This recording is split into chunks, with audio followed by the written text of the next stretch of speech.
quand j'écris maintenant un roman, je pense à faire une composition. Pour moi, c'est une composition.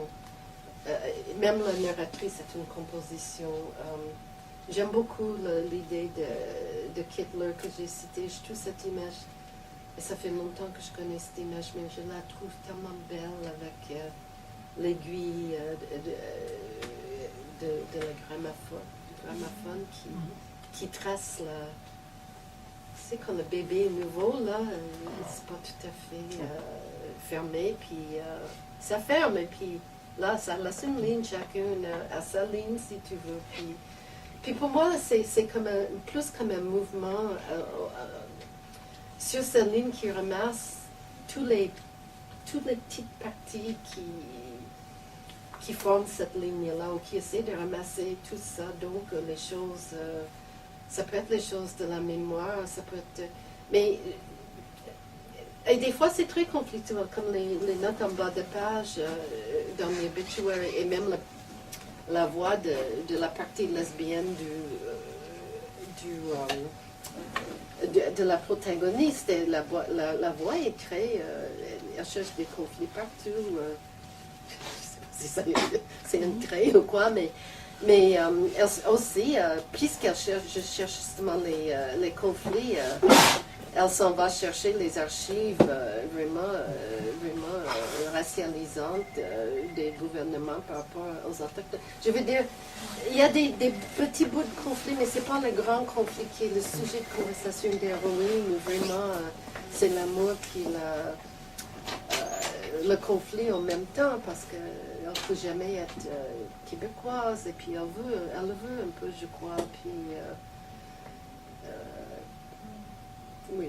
C'est comme Gilles a dit, c'est l'écart entre Jeanne Mance, qui on pense même plus au personnage historique, mais si on dit Settler Nun, on se rend compte, c'est une sorte de déformation, ça défamiliarise en fait. Alors là, dans l'écart, il y a du conflit. Et le conflit nous renseigne Oui, mais ce sont des conflits. C'est pas comme tout le roman est structuré par un conflit, comme dans Héroïne. C'est plutôt un mosaïque, je pense le mot, mais en tout cas, parce que c'est trop statique. Un assemblage de choses, y compris des conflits. C'est sûr qu'il y a des... Mais ça fait aussi, c'est pour ça que j'aime beaucoup écrire sur Montréal, parce que c'est une ville tellement complexe, je veux dire. C'est plein de petits conflits tout le temps. Premier conflit, quand on arrive au magasin, au dépanneur, quelle langue on parle, tu sais? On cherche. Moi, je cherche à pas avoir d'accent pour qu'on me réponde en français. Ça n'arrive pas souvent. Mais je pense qu'il y a beaucoup de gens comme moi, et en français et en anglais, qui pensent tout le temps, en marchant dans les rues, en marchant dans les quartiers, on pense d'abord à la langue. De façon un peu conflictuelle, mais aussi de façon vraiment stimulante. Alors, je pense que je suis plus là. Qu'en pensez-vous, Simon? Moi, je écoute avec beaucoup de... Oui, je pense. Tout ce que vous dites, c'est les petits conflits, oui. Oui. Oui. À la présence de la langue. Oui. Comme des langues de feu. Hein? Comme des langues de feu. Ah, peut-être, oui. Ça, c'est le nom d'un poème de France Thierry, langue de feu. Oui, je veux. Est-ce que vous pensez que l'écrivain a une certaine responsabilité à la langue, puisque c'est les matériaux avec?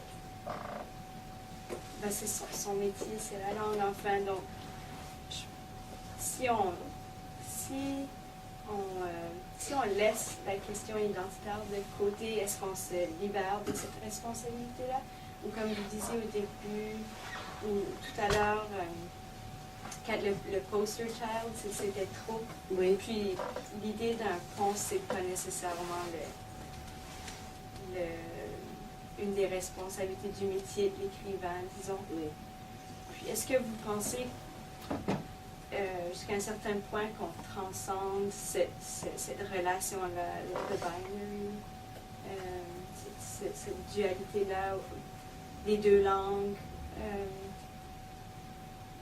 C'est qui on dans des écrivains bilingues, oui. des écrivains qui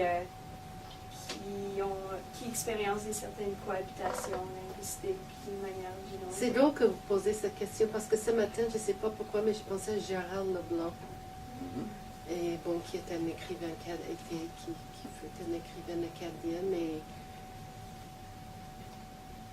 comment l'incidence d'histoire fait qu'un écrivain comme Gérald, qui habitait à Moncton, qui donc n'avait peut-être pas beaucoup d'accès à plein de réseaux qu'on aurait même à partir de Montréal, et qui écrivait les choses tellement fun, et qui s'approche beaucoup à une certaine écriture.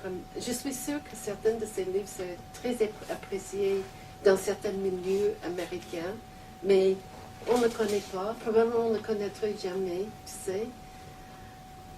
Ce n'est pas une réponse à votre question, mais non, moi je pense que chacun, il faut qu'il fasse. La responsabilité, c'est envers l'écriture, point.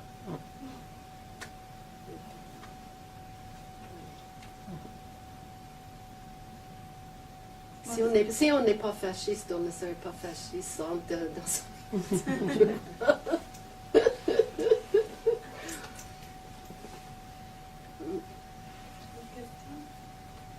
Alors, j'aimerais remercier Gail Scott, non seulement pour ce discours, cette conférence, mais aussi pour, je ne sais pas, pour continuer d'oser, d'ouvrir tous ces espaces créatrices, critiques à travers son œuvre. Merci beaucoup, Mia.